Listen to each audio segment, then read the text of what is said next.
They say rock bottom is the solid foundation on which you rebuild your life. But when Beryl Vance walked out of the courtroom that Tuesday morning, she didn't feel a foundation. She felt the earth opening up to swallow her whole. Her husband of 10 years, the man she had worked double shifts to support while he built his empire, hadn't just divorced her. He had erased her.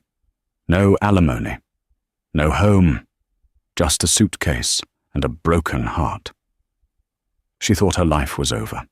She had no idea that a single wrong turn in the rain and a door opening at the wrong address was about to change the entire global economy and her destiny forever. This isn't just a breakup story.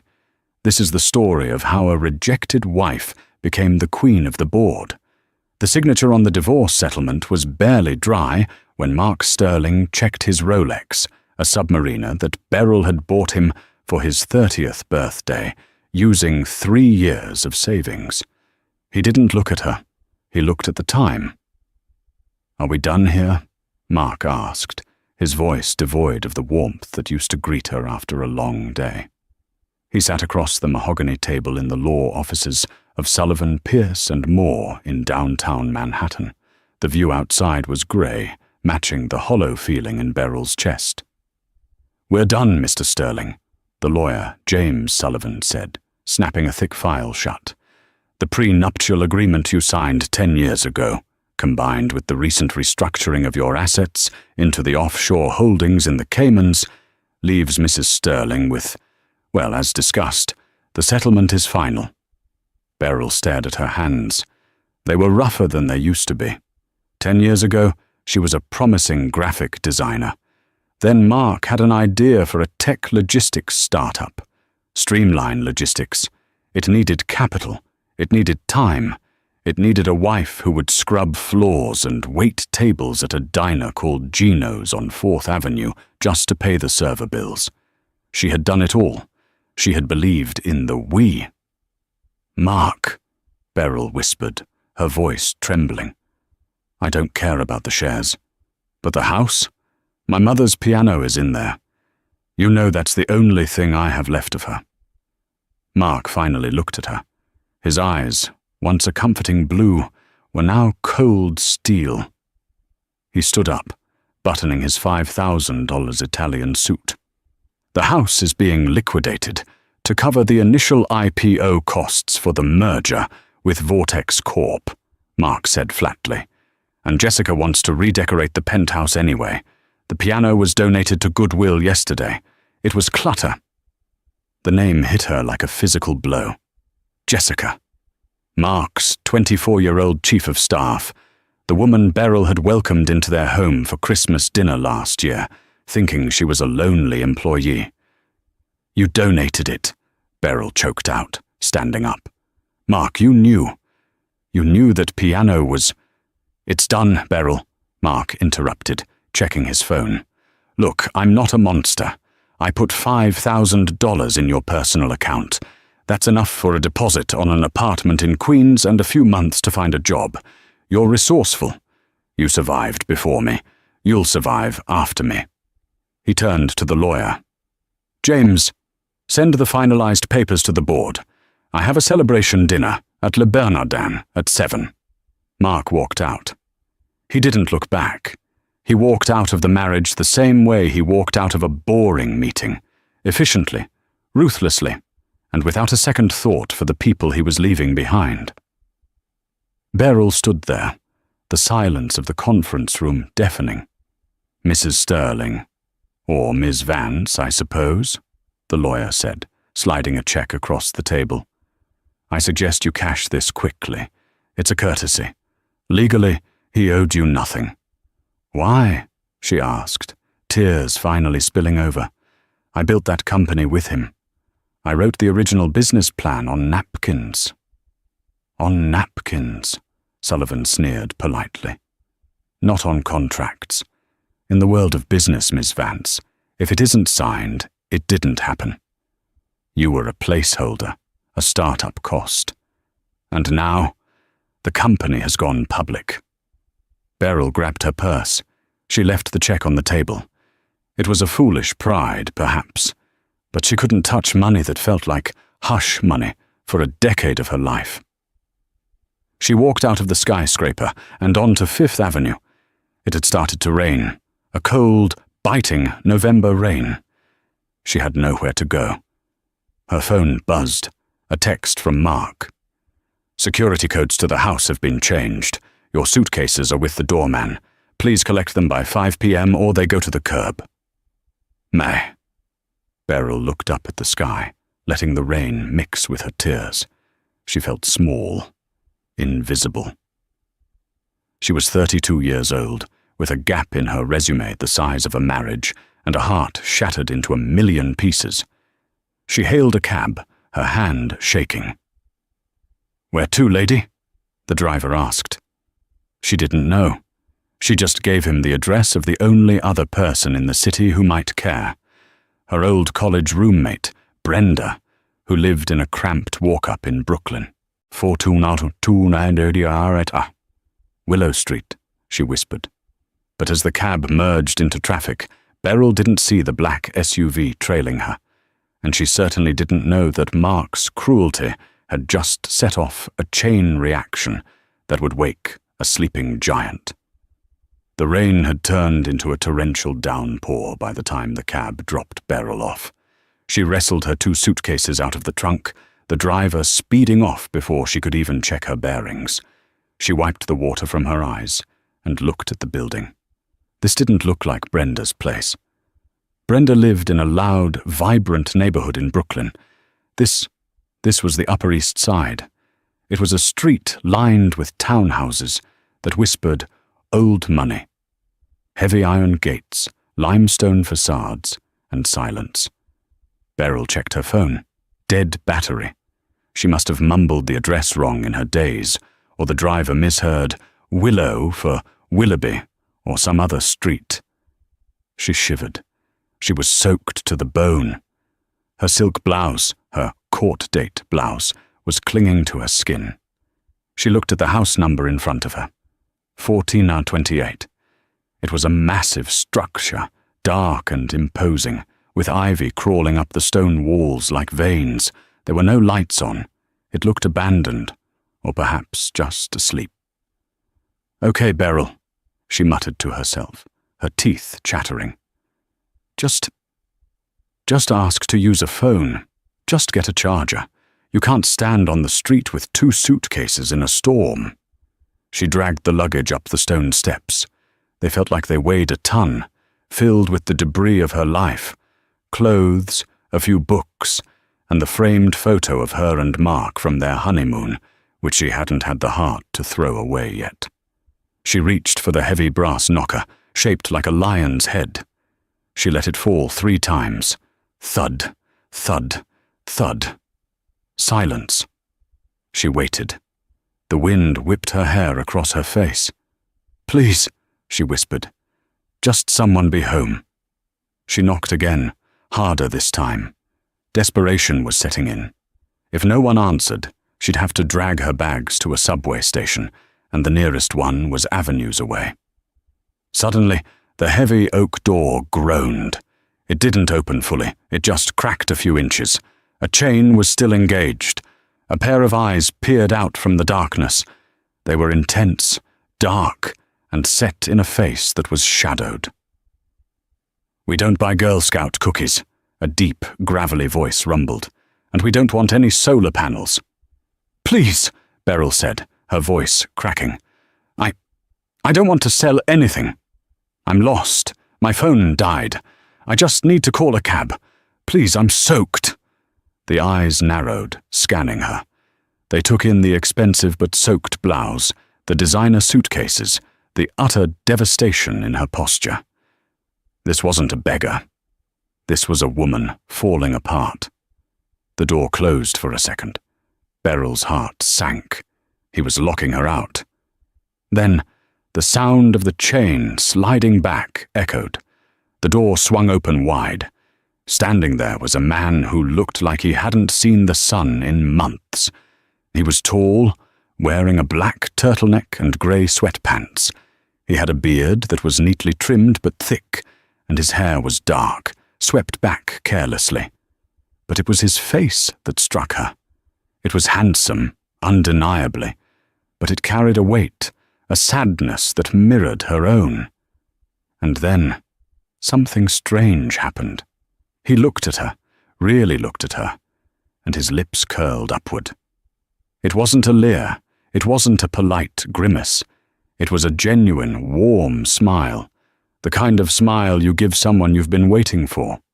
"Well," the man said, stepping aside and gesturing into the warm, golden light of the hallway. "You better come in before you catch pneumonia. I'm Julian." Beryl hesitated. Her mother had taught her never to enter a stranger's house, but Mark had taught her that the people you trust are the ones who hurt you the most. Maybe a stranger was safer. She stepped across the threshold, dragging her wet suitcase. The moment her heel hit the marble floor of the foyer, the warmth enveloped her. "I'm Beryl," she said, dripping water onto an intricate Persian rug. "I'm so sorry about your floor." "Floor's dry," Julian said, closing the massive door and locking out the storm. "Spirits are harder to fix." He walked past her, towards a grand staircase. "I was just making tea. Earl Grey. I assume you take it with lemon?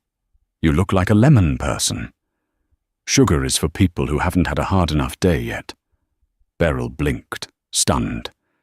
"How did you—" "Yes. Lemon. No sugar." Julian paused on the first step and turned back. The light from the chandelier hit his face, and Beryl gasped. She recognized him, not from the tabloids, not from the society pages where Mark desperately tried to be featured.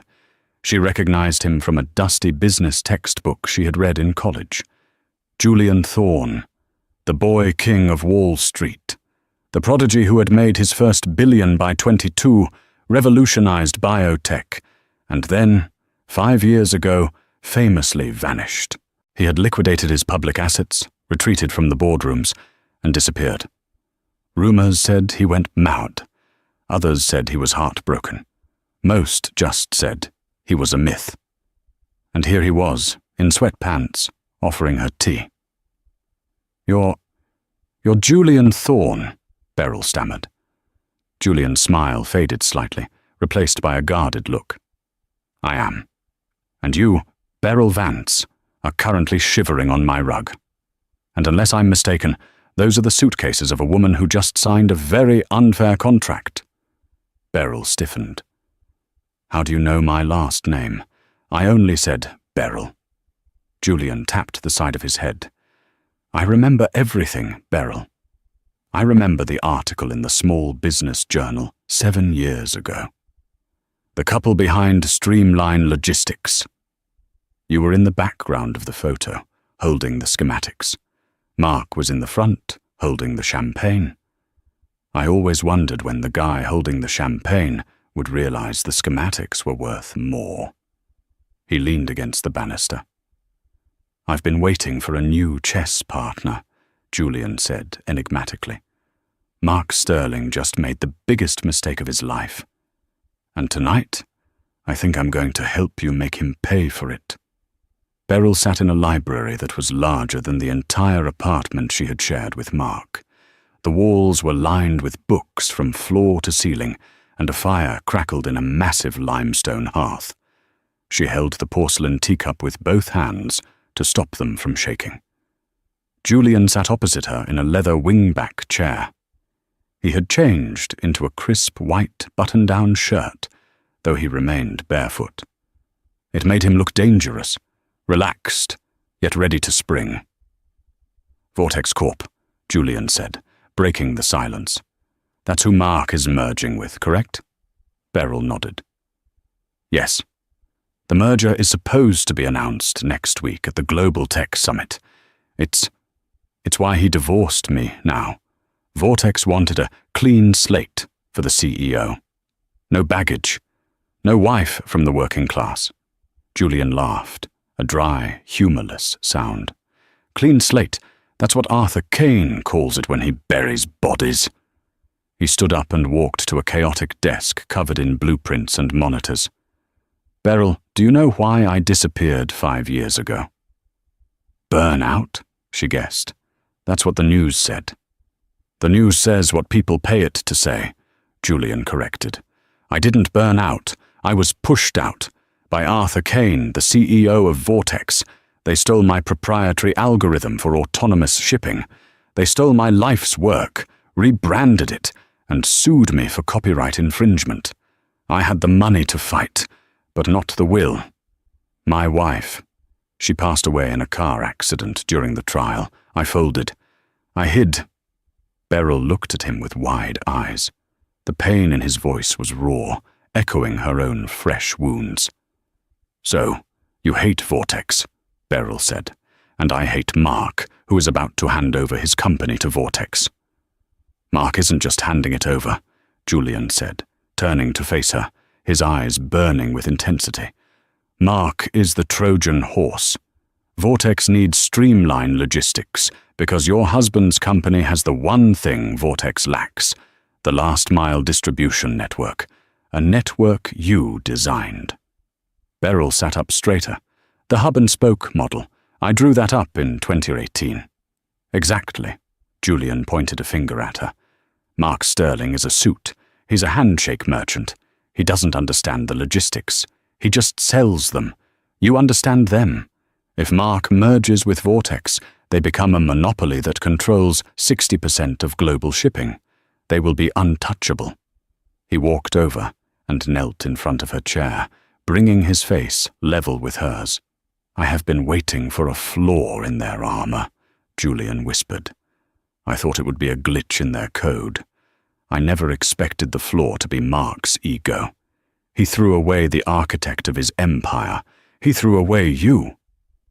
Beryl felt a strange stir in her chest. For 10 years, Mark had told her she was lucky to be with him. Julian looked at her like she was the most valuable asset in the room. "What do you want to do?" Beryl asked.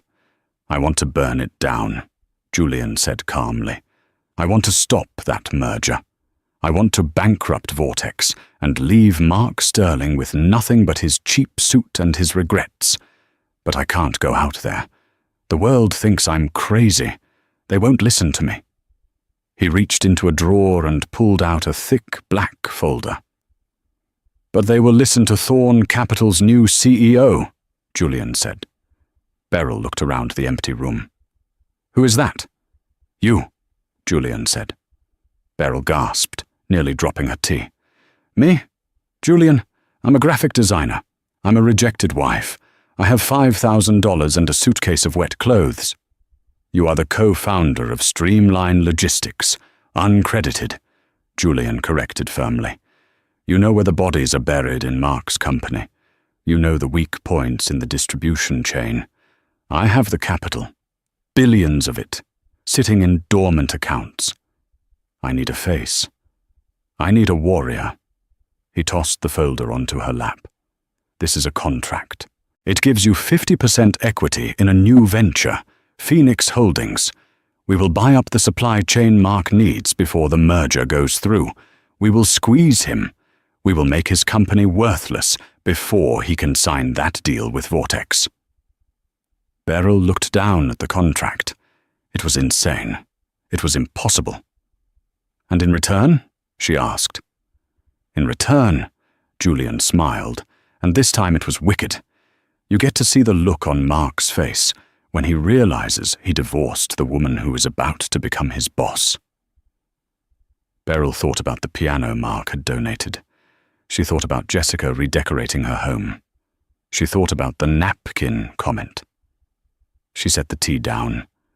She picked up a pen from the table. "I don't need to read it," Beryl said, her voice hardening into steel. "Where do I sign?" The next 3 days were a blur, but they were not spent in a salon. Julian Thorne didn't believe in makeovers that involved just lipstick and hair dye. "You are entering a war zone," Julian shouted over the hum of multiple computer servers on day 1. "Fashion is just camouflage. Knowledge is ammunition." They were in his war room, a basement level converted into a high-tech command center. Mark's stock price is at $45.20, Julian pointed to a screen. It's inflated because of the merger rumors. We are going to short it. Do you know how to short a stock, Beryl? I think so, she stammered. Don't think. No, Julian snapped, though his eyes were encouraging. If you bet the price goes down, and you make it go down, you win. Mark relies on the East Coast hub in Jersey City. Who owns the lease on that warehouse? Beryl closed her eyes, accessing memories of late nights doing Mark's paperwork while he slept. The lease. It's up for renewal next month. Owned by Kensington Properties. Good, Julian typed furiously. I just bought Kensington Properties. As of 5 minutes ago, we are Mark's landlords, and we are going to triple the rent. For 72 hours, Julian grilled her. He taught her corporate law, negotiation tactics, and how to read a room of hostile board members. He didn't treat her like a student, he treated her like a partner. He respected her mind. But they also had to address the camouflage. On the afternoon of the third day, a team of stylists arrived at the mansion. They weren't the flashy types who worked for pop stars. These were the serious, silent tailors who dressed presidents and queens. No pink, no frills, Julian instructed the head stylist, a French woman named Claudette. Beryl is not a flower. She is a blade. Dress her like a weapon. When Beryl finally stepped out of the dressing room, Julian was waiting in the foyer, checking his watch. He stopped. She was wearing a gown of midnight blue velvet, structured and sleek, that hugged her curves but offered no apology. It had a high slit up the leg and a neckline that was daring yet regal. Her hair, usually in a messy bun, was blown out into sleek, dark waves that cascaded over one shoulder. She wore no jewelry except for a pair of sharp, diamond earrings that caught the light like daggers. She looked expensive. She looked dangerous. She looked nothing like the woman who had cried in the rain. "Well," Beryl asked, feeling self-conscious for the first time. "Is it too much?" Julian walked over to her. He reached out, his hand hovering near her face, then gently tucked a loose strand of hair behind her ear. His fingers lingered for a second, sending a jolt of electricity through her that had nothing to do with business. "It's perfect," Julian said softly. His voice dropped an octave. "Mark is going to have a heart attack. Let's hope the paramedics are slow." He offered her his arm. "The car is waiting. The Global Tech Summit starts in an hour." The Global Tech Summit was held at the Jacob Javits Center. It was a sea of black suits, flashing cameras, and billion-dollar egos. Mark Sterling stood near the center stage, holding a glass of champagne.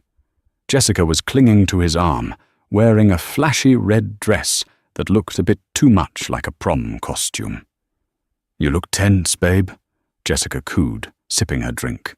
"I'm fine," Mark snapped, adjusting his tie. "I just haven't heard from the lawyers about the Jersey City warehouse lease.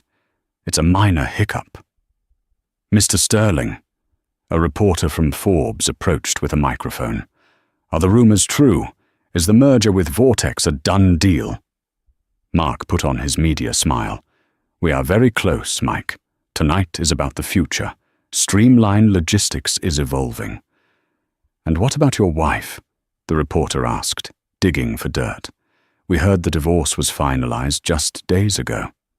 Mark's smile faltered. "Beryl and I grew apart. She preferred a simpler life. The corporate world wasn't for her." "Is that so?" The voice rang out across the hall, clear and commanding. It didn't come from a microphone, but it carried such authority that the nearby chatter died down instantly. Mark turned around. The glass of champagne slipped from his fingers and shattered on the floor. Standing at the top of the grand staircase entrance was Beryl. But it wasn't the Beryl he knew.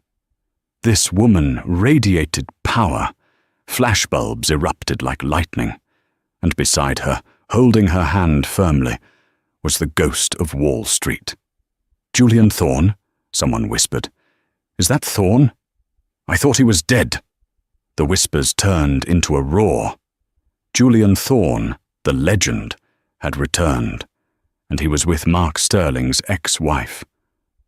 Beryl and Julian descended the stairs, the crowd parting for them like the Red Sea. They walked straight toward Mark and Jessica. Mark's face was pale, his mouth opening and closing like a fish. "Beryl! What? What are you doing here? You don't have an invitation." Beryl stopped inches from him. She towered over him in her heels. She looked at Jessica, then back at Mark, her expression one of cool amusement. "Actually, Mark," Beryl said, her voice smooth as silk, "I'm here as a keynote speaker, and as the new majority shareholder of Phoenix Holdings." "Phoenix what?" Mark stammered. "The company that just bought your debt," Julian interjected, stepping forward. His eyes locked onto Mark's with predatory delight. "Hello, Mark. I believe you're renting a warehouse in Jersey City? We need to talk about your eviction notice." The color drained from Mark's face completely. The cameras flashed blindingly, capturing the exact moment the hunter became the prey. Beryl leaned in close to Mark, close enough that he could smell her expensive perfume, a scent he had never bought her. "You said I was a start-up cost," Beryl whispered. "We're about to audit your books, Mark, and I never miss a decimal point." The following Monday, the headquarters of Streamline Logistics was in chaos. The stock had plummeted 14% after the scene at the gala. Shareholders were panicking, and the board of directors had called an emergency meeting. Mark Sterling sat at the head of the long glass table, sweating through his shirt. To his right sat Arthur Kane, the CEO of Vortex. Kane was a shark in human skin, bald, 60, with eyes that blinked too slowly. He was there to ensure his merger didn't fall apart. "This is a minor setback," Mark insisted, his voice shaking. "My ex-wife is emotional. She's acting out. This Phoenix Holdings is a shell company. They can't possibly hurt us." The double doors swung open. They didn't just open, they were pushed with force. Beryl walked in. She wore a sharp white suit this time, the color of mourning in some cultures, but today, the color of a clean slate. Julian walked a step behind her, carrying a briefcase. "You can't be in here," Mark shouted, standing up. "Security!" "Sit down, Mark," Beryl said, her voice calm and authoritative. She didn't look at him. She looked at the board members. "I am the CEO of Phoenix Holdings. As of this morning, we own 51% of your debt obligations and the land under your 3 largest distribution centers. If you want security to throw me out, I'll have to evict your entire inventory first." A murmur of terror went through the board. Beryl walked to the front of the room. Mark was forced to step aside or be physically brushed away. She took the seat at the head of the table. His seat. "Here is the reality," Beryl said, sliding a folder across the table to Arthur Kane. "Mark built this company on a logistics model I designed. It works. But in his haste to impress you, Mr. Kane, he cut corners." She projected a slide onto the wall. It was a mess of red lines and numbers. He stopped paying the maintenance contracts on the transport fleet 6 months ago to inflate the quarterly profits, Beryl explained. He's been routing shipments through shell companies to hide losses. And the Jersey City hub, the one I now own, it's the only one certified for medical transport. She turned to Kane. "If I close that hub tomorrow, Vortex loses its pharmaceutical contract with the government. That's a $3 billion loss." Kane looked at the file, then at Mark. The silence was suffocating. "What do you want?" Kane asked, ignoring Mark completely. "I want the merger cancelled," Beryl said. "I want Mark removed as CEO for gross incompetence. and I want Streamline Logistics to be absorbed into Phoenix Holdings at a discount." "You're insane," Mark screamed. "I built this. You were just a waitress."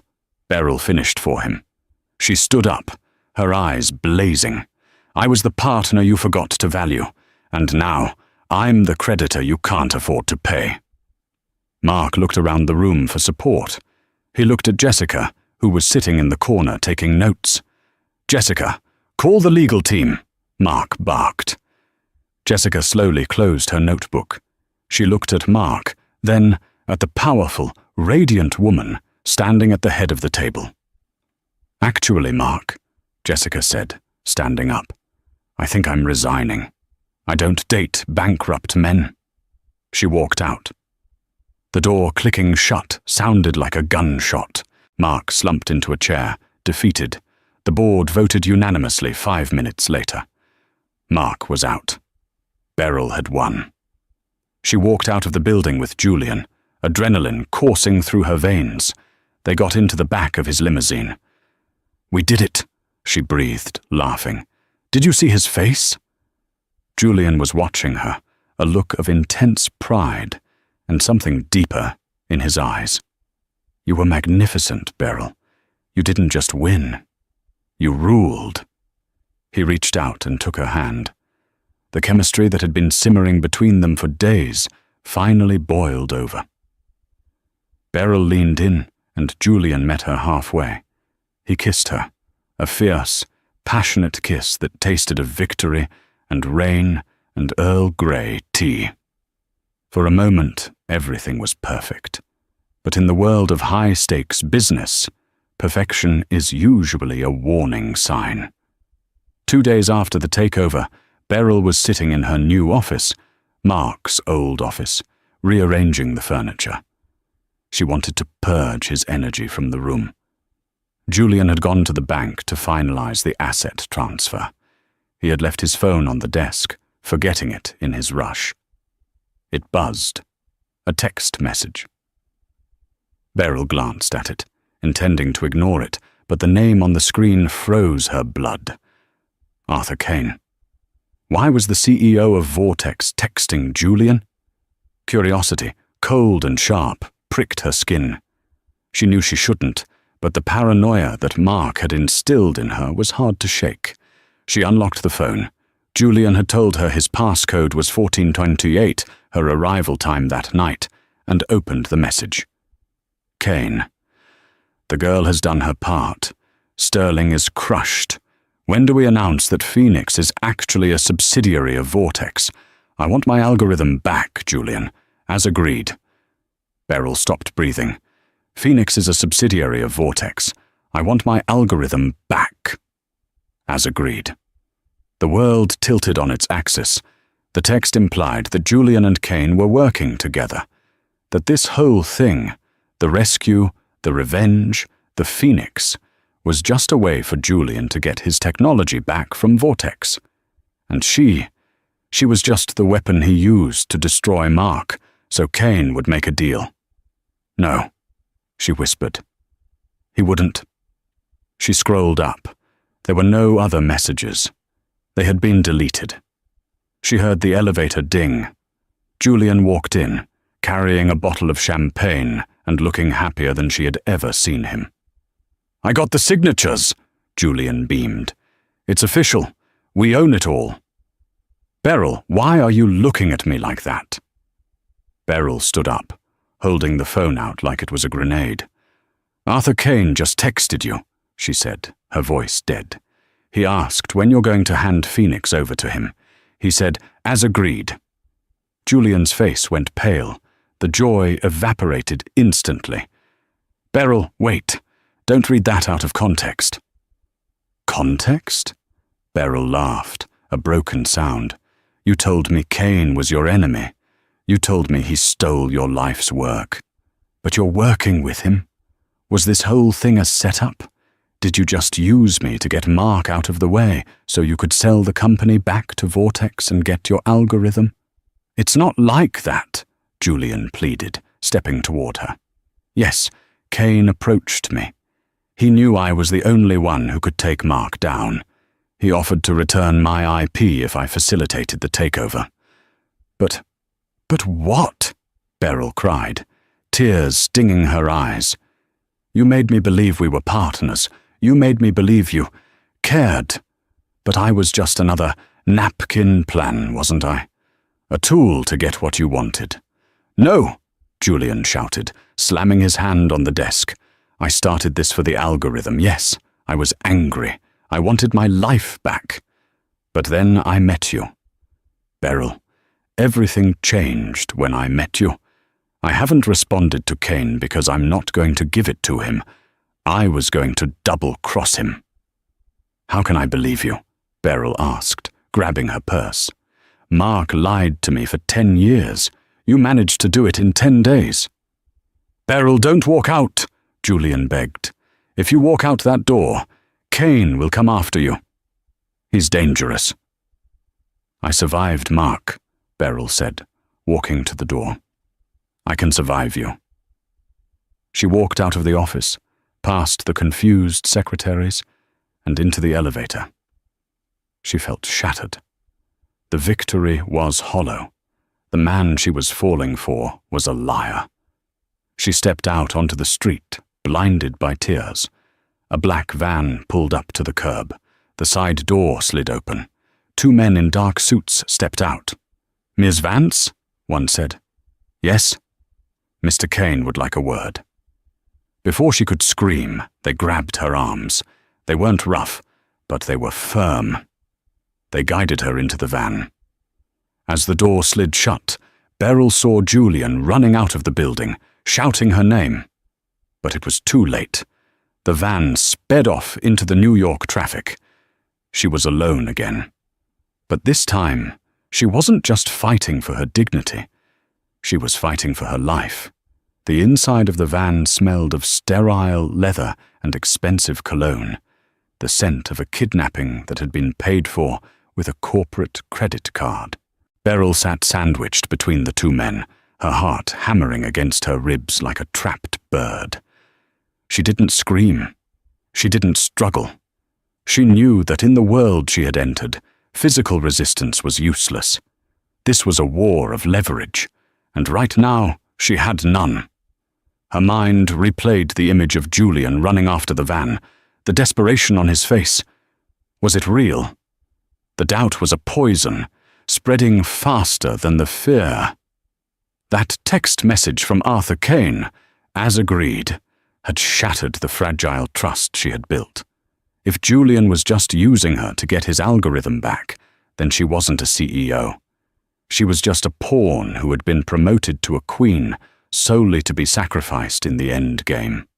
The van slowed, turning into the underground garage of a glass spire that pierced the Manhattan skyline. Vortex Tower.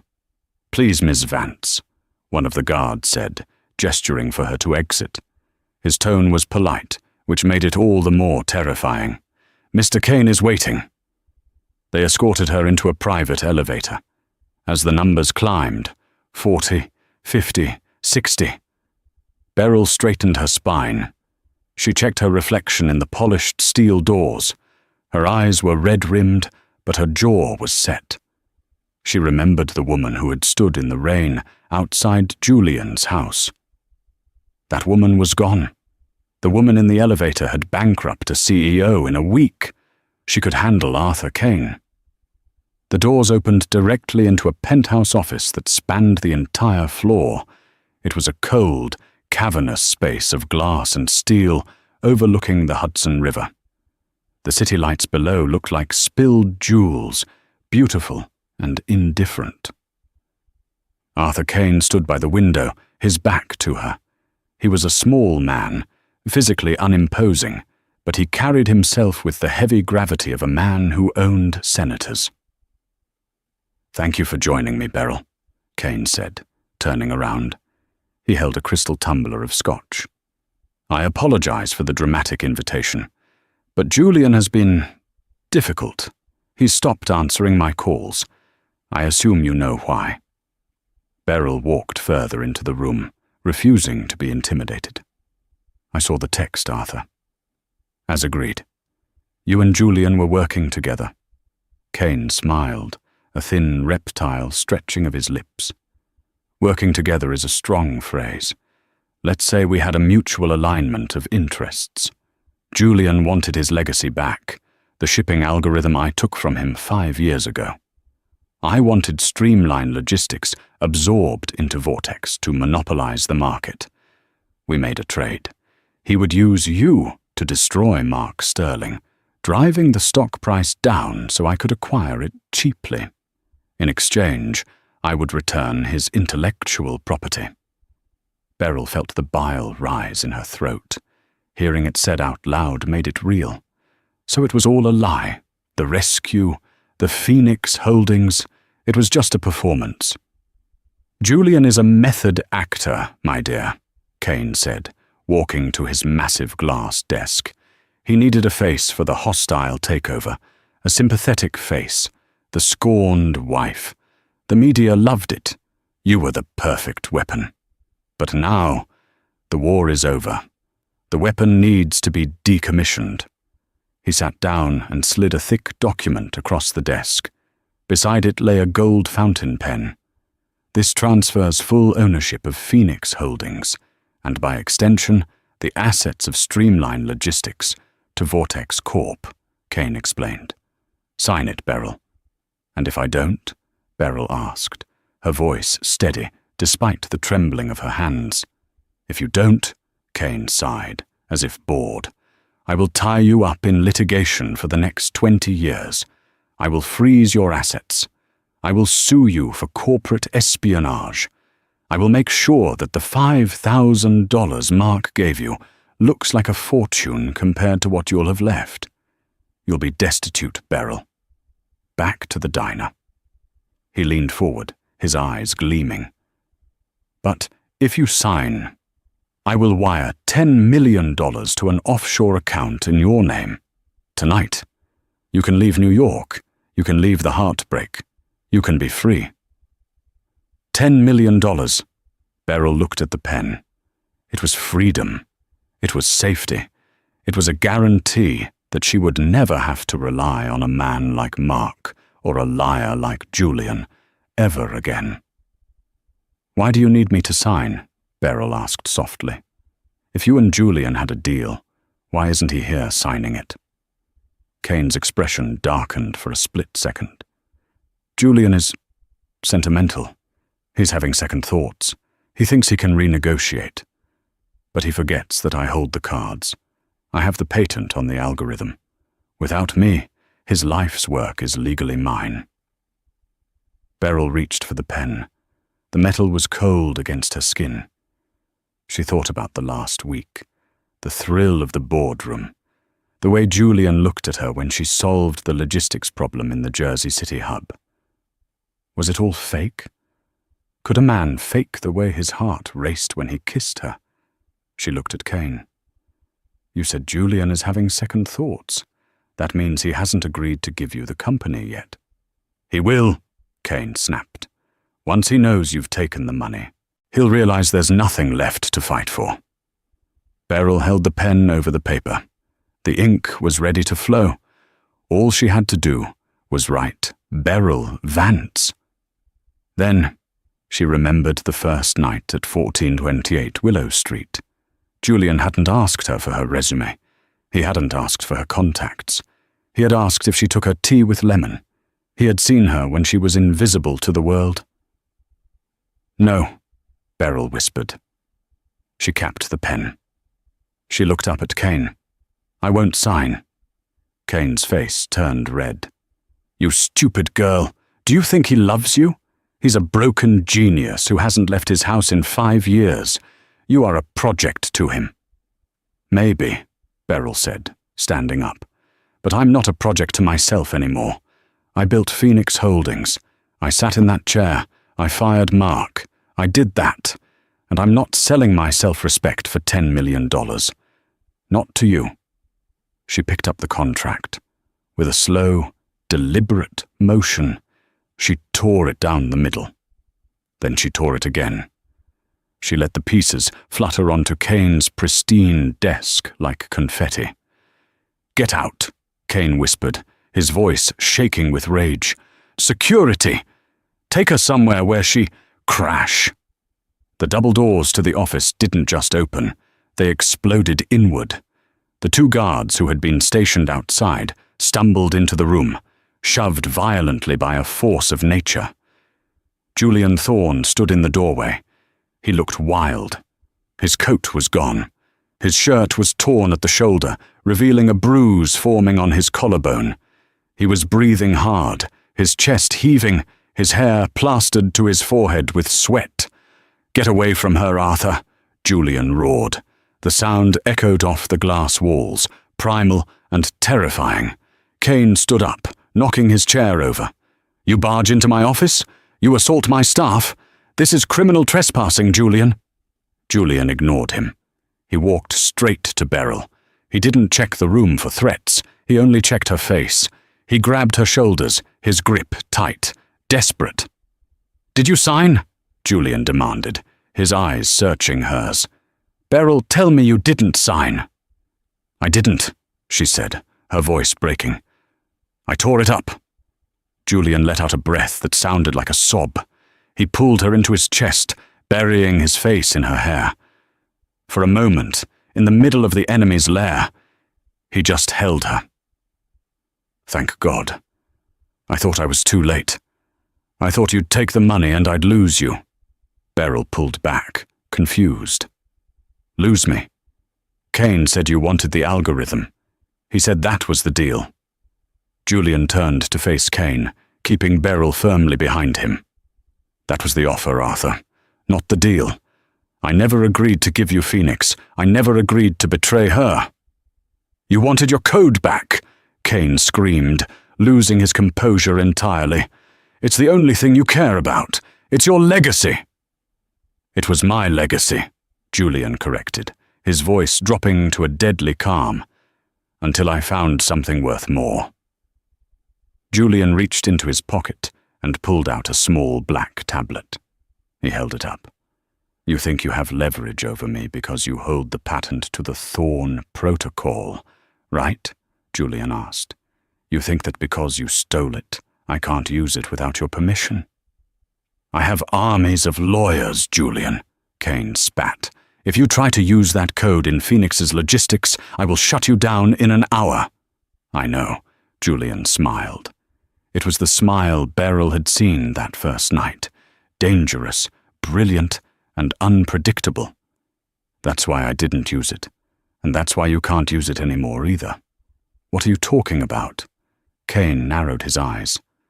5 minutes ago, Julian said, tapping the screen. "I uploaded the source code of the Thorne Protocol to the global open source repository. I released the encryption keys.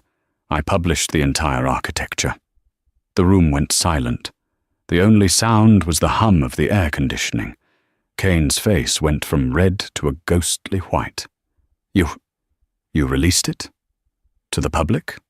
"To everyone," Julian nodded. "To universities, to startups, to every shipping company in China, Europe, and America. By tomorrow morning, your competitors will be building their systems on my tech, free of charge." "You're lying," Kane whispered.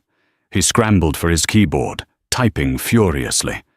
Beryl watched Kane's face as he read the screen. She saw the exact moment his empire crumbled.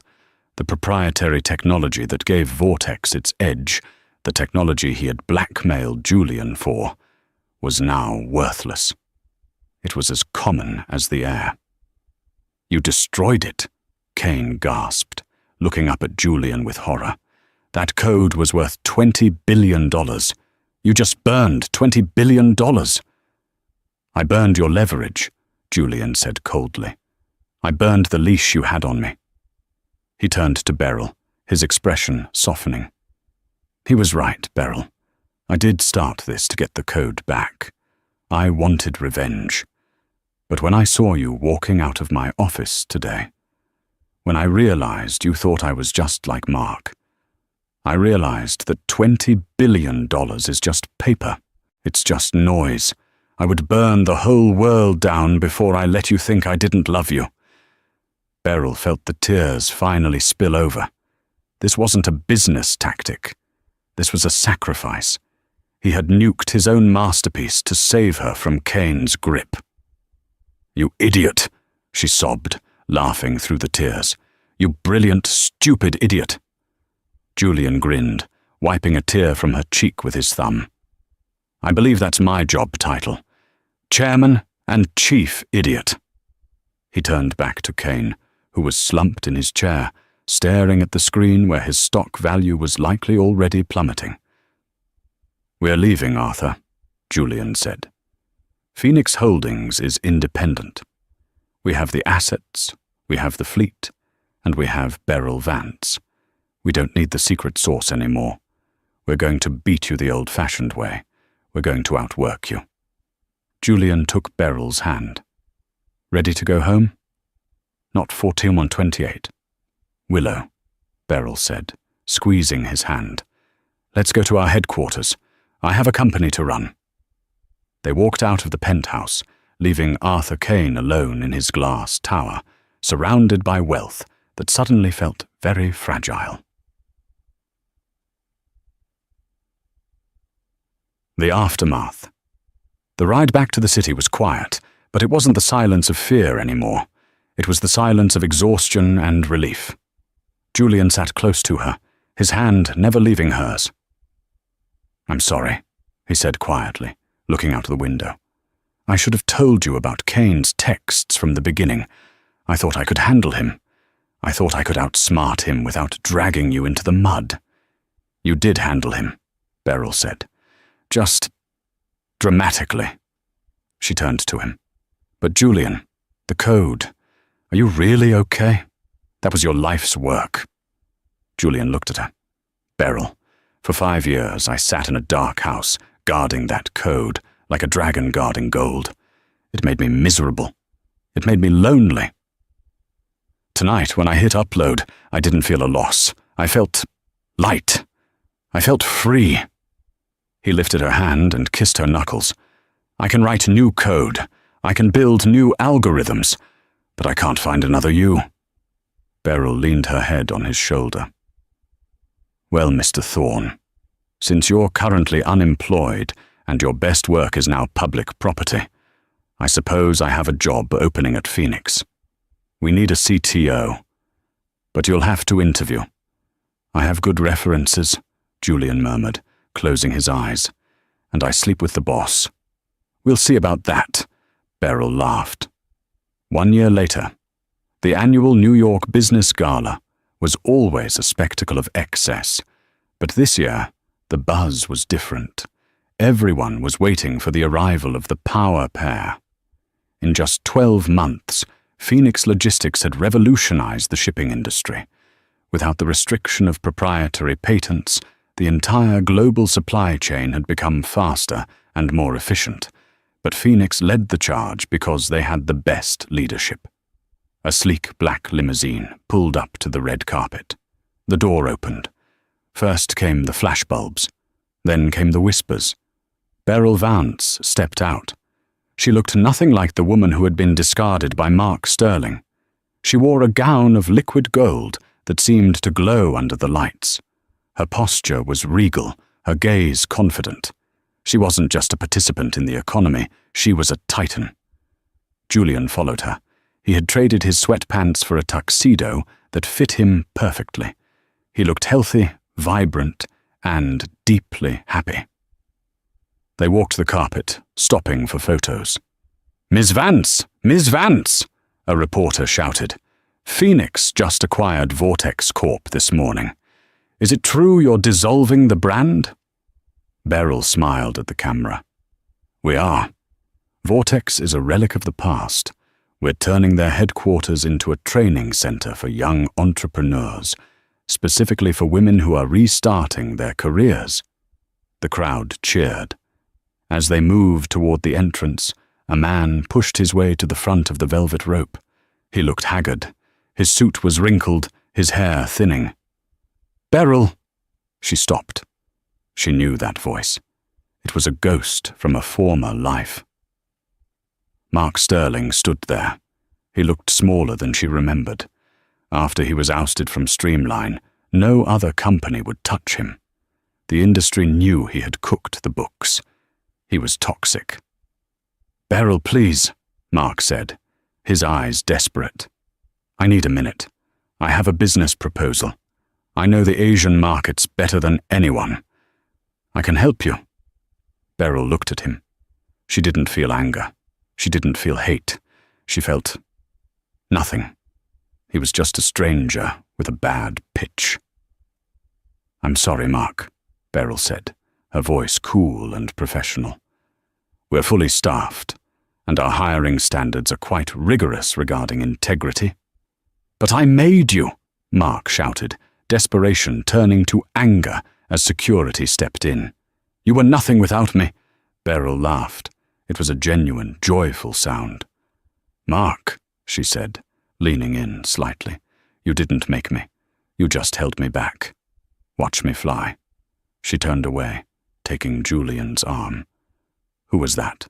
Julian asked, though he knew perfectly well. "Nobody," Beryl said. "Just a bad investment I wrote off a long time ago." They walked up the grand staircase into the ballroom where the music was playing and the future was waiting. Beryl Vance had walked through the rain, knocked on the wrong door, and found the right life. And as the doors closed behind them, shutting out the cold, she knew that this wasn't the end of the story. It was just the beginning of the empire. And that, my friends, is how you checkmate a narcissist. Can we just take a moment to appreciate the absolute power move of Julian releasing his $20 billion code just to save Beryl? That is the definition of burn the boats energy. This story reminds us that sometimes the worst day of your life, the day the divorce papers are signed, the day you lose your home, is actually just the first page of your best chapter. Beryl thought she was being buried, but she was actually being planted. If you enjoyed this roller coaster of revenge, romance, and redemption, please smash that like button. It helps us create more stories like this for you. And if you haven't already, hit subscribe and ring the bell so you're the first to know when our next drama drops. Until next time, remember, know your worth and then add tax.